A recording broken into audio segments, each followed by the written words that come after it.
வாங்கோ எப்பேரி ஸ்ட்ராபெரி பழம் பிடுங்கி ஷேக் அடிக்கும்.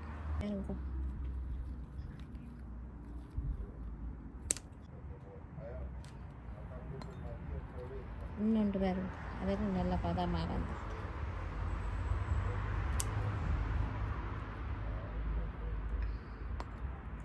இன்னும் 2 பேர் கொஞ்சம் பழக்கம் நிறைய இருக்கட்டும். இனி பேருங்கோ பேரெல்லாம் கொடுங்க. இந்த பேர் பூவா பேருங்கோ பூவே எவ்வளோ அழகாக இருக்கு.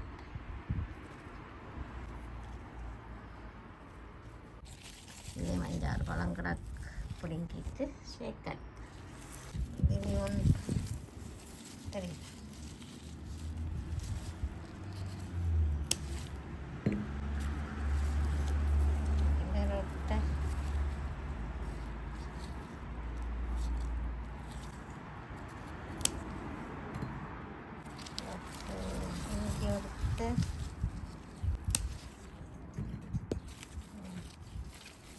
இது பழம் என்ற தோட்டத்தில் விளைஞ்சது. இதை வச்சு நான் ஒரு ஷேக் அடித்து காட்டுறேன் உங்களுக்கு.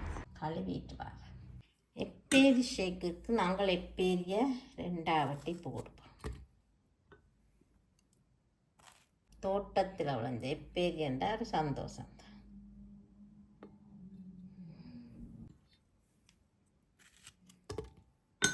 இப்போ ஒரு 10 பாதாம் பருப்பு நான் பால் வரும்.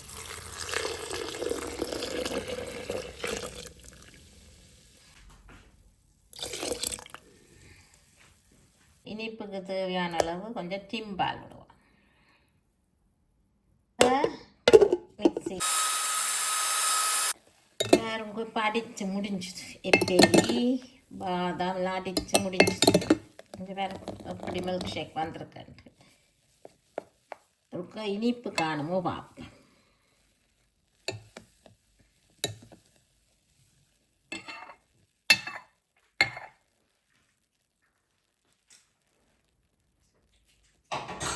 இனிப்பு காணாட்டுக்கு நீங்கள் கொஞ்சம் சீனியும் போடலாம். ஆனால் நான் டிம்பால் விட்டது அகலும் இனிப்பு கூடாது. இப்போ என்ன செய்வோம்டா, இப்போ என்ன செய்கிறோம்டா வடிக்கிறேன். இந்த பாதாம் பருப்பு அரைபடாமல் இருந்தால் கடைக்குன்னா இந்த பிள்ளைகள் குடிக்கா. அதனால் அரைவட்டி இது கொஞ்சம் அரைவடையில் பார்த்திங்க. இது நான் ஊறவட்டை குறைவட்டை அரைவடையில் ஆனாலும் பரவாயில்லை. இப்போ வடித்து மில்க் ஷேக் ரெடி. எண்ணத்தை கசா இல்லாதபடினால நான் சியா சீட்ஸ் சேர்க்குறேன். கடி வடைக்க நல்லா இருக்கும் குடிக்க இருக்கும். சியா சீட்ஸ் சேர்க்குறேன்.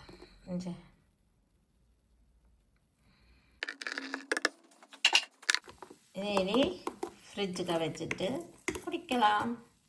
கொஞ்சம் குளிராட்டு நல்லா இருக்கும். கூலாக குடிக்க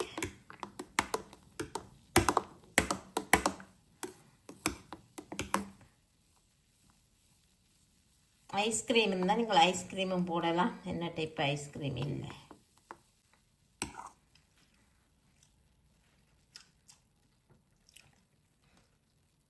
நல்லா இருக்குது. ஃப்ரிட்ஜுக்கு வச்சுட்டு குடிப்போம். இப்போ நான் உங்களுக்கு எனக்கு பிள்ளைகள் ஃப்ரிட்ஜுக்கு வச்சு கூலாண்டா தான் குடிப்பேன். எப்பேரி மில்க் ஷேக் பார்த்தீங்களோ, தோட்டத்தில் வந்த எப்பேரியை வச்சு ஒரு மில்க் ஷேக் எப்படி இருக்குன்னு பார்ப்போம். ரொம்ப நல்லா இருக்கும். இதே போல் நீங்களும் செய்து எப்பேரி மில்க் ஷேக் குடிச்சு பாருங்கள் எப்படி இருக்குண்டு. நன்றி, வணக்கம்.